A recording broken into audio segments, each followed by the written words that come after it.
Hi, myself Rahul Kandagle, a mechanical graduate having 20 plus experience in HVAC industry, now working as a freelance engineer.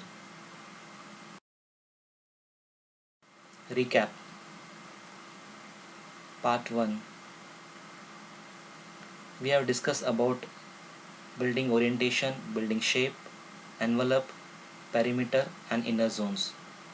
In part 2, we have discussed about comfort parameters, type of air conditioning systems and in detail about unitary DX system. In part 3, we have discussed about VRV or VRF system, chill water system and selection of air conditioning system.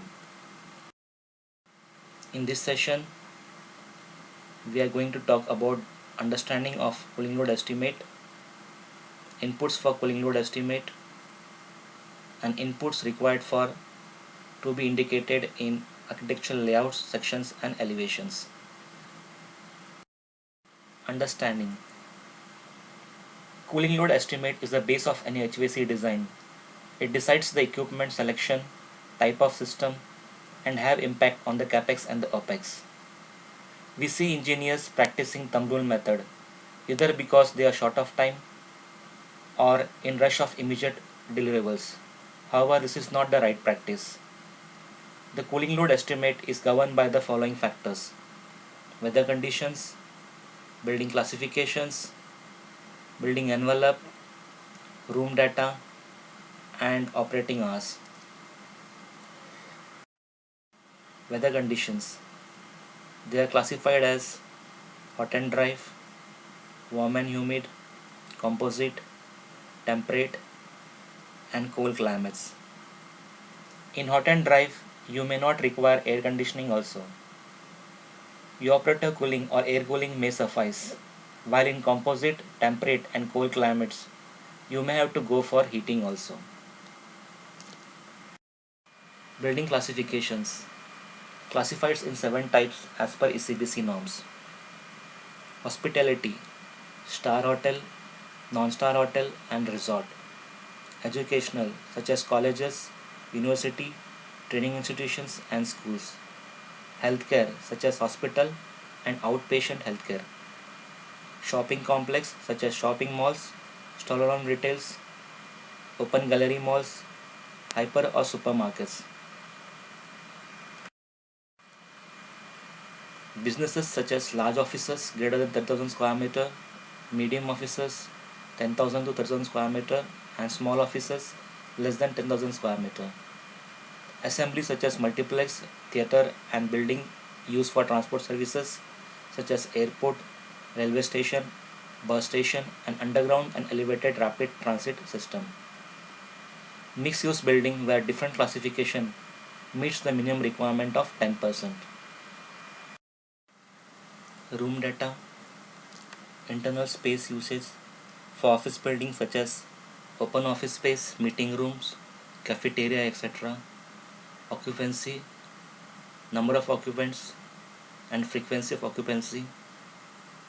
Heat dissipating equipment such as computers, laptops, projectors, printers, etc. Any special heat dissipating lighting fixtures such as sodium vapor lamps. Any special indoor temperature, humidity, fresh air, pressure and air filtration required by the client, or otherwise we follow ASHRAE standards. Operating hours. Usage by occupants. All the spaces may not peak at the same time. The time of peak occupancy may differ.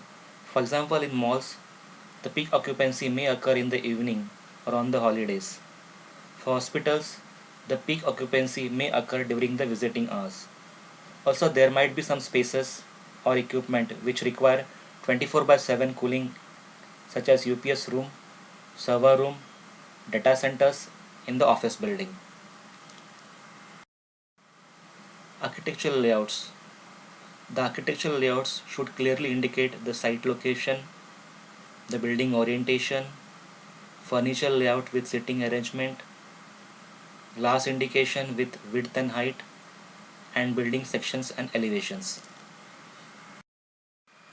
Building sections should clearly indicate floor to floor height, bottom of beams, bottom of column caps in case of flat slab, cutouts in beams for services if any, and proposed false ceiling levels. Building elevations should clearly indicate details of external facade such as type of glass, SGU, DGU or TGU, heat transfer coefficient U value, solar heat gain coefficient HSG value, external wall composition or type and thickness of wall, and external wall treatment such as stone cladding, ACP sheets, louvers, etc. if any. Next session we'll be having few more chapters on HVAC for the architects. By then, thank you. See you again. For your queries and suggestions, I am available at rjk.hvac2020 @gmail.com.